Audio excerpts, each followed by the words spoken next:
سرکار غریب نواز کے تعلق سے کہ اجمیر کا ساقی ہوں. ساقی کہتے ہیں پلانے والے کو. سرکار خواجہ غریب نواز اپنے انگور کے باغ میں پانی دے رہے تھے. ایک مجذوب پہنچ گئے حضرت ابراہیم قندوزی رحمت اللہ علیہ. سرکار غریب نواز کو دیکھا. آپ بزرگوں کا بڑا لحاظ فرماتے تھے. آپ نے مجذوب کو دیکھا, قریب گئے, سلام کیا. انہوں نے سلام کا جواب دیا, بیٹھ گئے. سرکار غریب نواز نے ارشاد فرمایا, حضور آپ درخت کے نیچے سایہ میں بیٹھ جائیں. سایہ میں بیٹھ گئے. غریب نواز کو دیکھتے رہے. سرکار غریب نواز کو بڑی محبت لگی. آپ نے انگور کا ایک خوشہ توڑا اور اللہ کے ولی کے سامنے پیش کر دیا.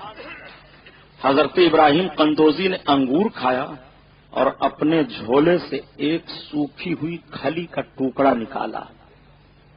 فرمایا معین الدین, آپ نے عرض کیا ہاں حضور کا منہ کھولو. آپ نے منہ کھول دیا تو وہی سوکھا ہوا ٹکڑا کھلی کا آپ کے منہ میں آپ نے ڈال دیا. کہا کھا جاؤ.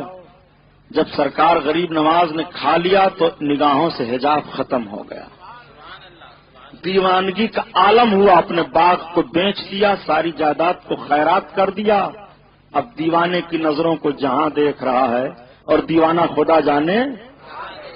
حضور مفتی اعظم ہند عرض کرتے ہیں, حضور جب آپ کو پلایا گیا تو آپ ایسے بنے, ہم غریبوں کو بھی آپ پلا دیں تاکہ ہم بھی آپ کے نقش قدم پر چل جائیں.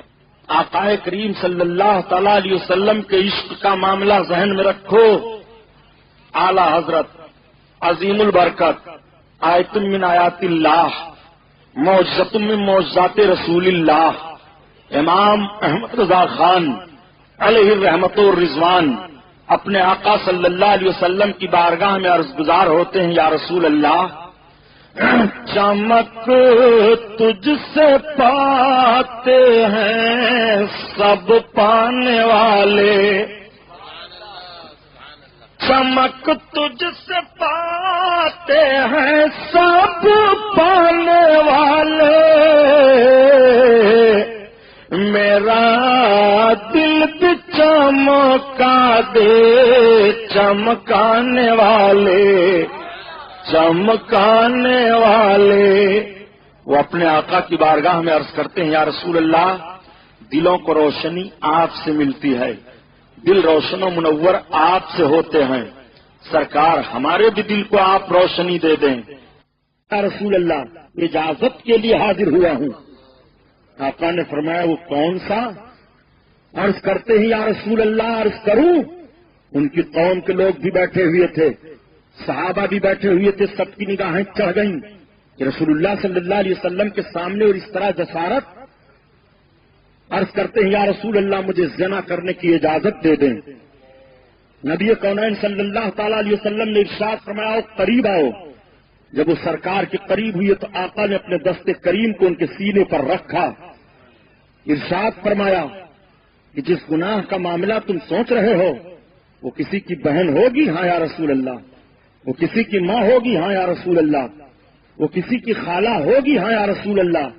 آقا فرماتے ہیں اگر یہی تصور تمہارے ماں تمہاری بہن تمہارے خالہ کے ساتھ کوئی سوچے تو عرض کرتے ہیں, یا رسول اللہ مجھے بہت برا لگے گا. یا رسول اللہ مجھے انتہائی نفرت پیدا ہو گئی, اب میں اس گناہ کا خیال تک نہیں لاؤں گا.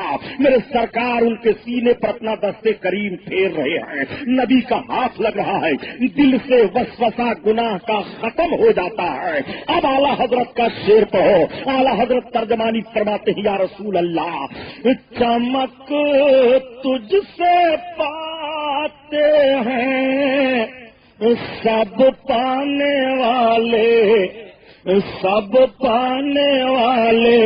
میرا دل بھی چمکا دے چمکانے والے چمکانے والے. اور دلوں کو کیسے روشنی ملتی ہے ذرا دیکھو. اللہ کے حبیب نے ارشاد فرمایا کہ اللہ تعالیٰ نے جسم میں گوشت کا ایک لتھڑا پیدا فرمایا ہے, اگر وہ گوشت کا لتھڑا درست رہتا ہے تو جسم کے سارے اعضاء درست رہتے ہیں. اس گوشت کے لتھڑے کا نام کیا ہے؟ وہ ہے القلب, وہ دل ہے. اگر یہ درست ہے تو جسم کے سارے اعضاء درست ہیں. اگر دل درست ہے تو نگاہیں سلامت رہیں گی. دل درست ہے تو قدموں کا تقدس سلامت رہے گا. دل درست ہے تو پاکیزہ خیالات آئیں گے. دل درست ہے تو شرم و حیا کا دامن نہیں چھوٹے گا. دل درست ہے تو گناہوں کی طرف قدم نہیں اٹھیں گے. دل درست ہے تو ماں باپ کی نافرمانی نہیں ہوگی. دل درست ہے تو رشتے حلال کی طرف طبیعت کا میلان ہوگا. دل درست ہے تو حرام سے پابندی کرے گا. دل درست ہے تو اپنے عزت نفس کا خیال کرے گا. دل درست ہے تو بڑوں کا احترام کرے گا. دل درست ہے تو چھوٹوں پر شفقت کرے گا. دل درست ہے تو یتیموں پر رحم کھائے گا. دل درست ہے تو بیواؤں پر ترس کھائے گا. دل درست ہے تو گناہ کا وسوسہ دل میں نہیں لائے گا. نبی فرماتے ہیں کہ اگر دل درست ہے تو جسم کے سارے اعضاء درست رہیں گے.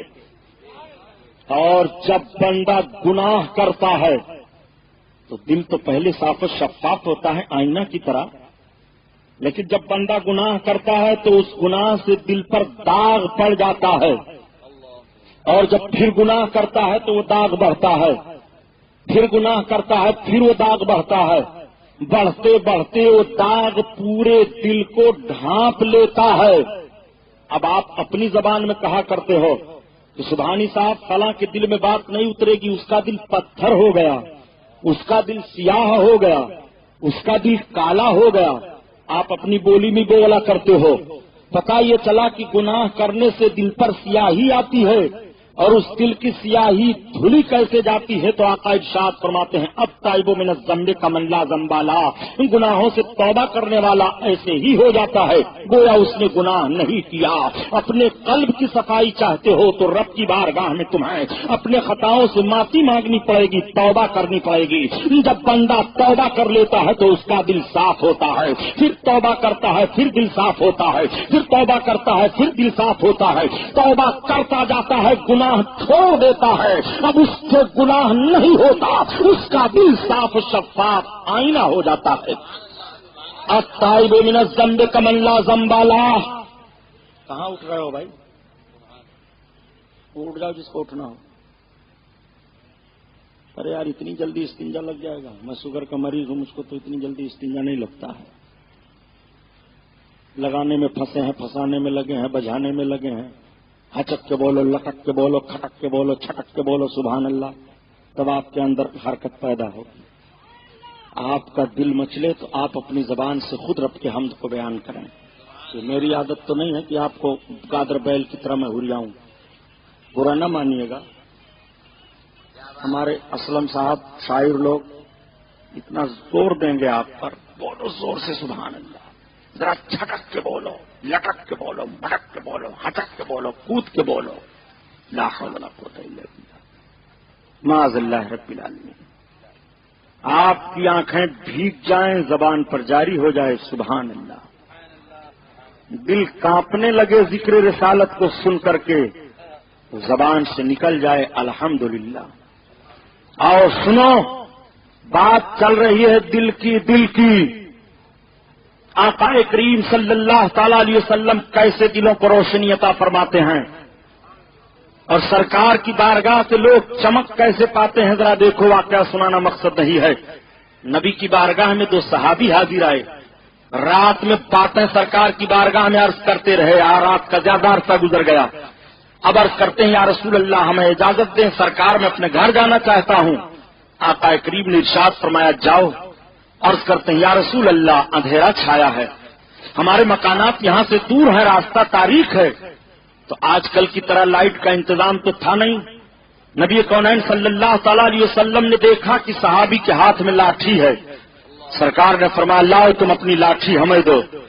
نبی کونین نے اپنی لاٹھی، ان کی لاٹھی اپنے دستے کریم میں لے لیا اور واپس کر دیا.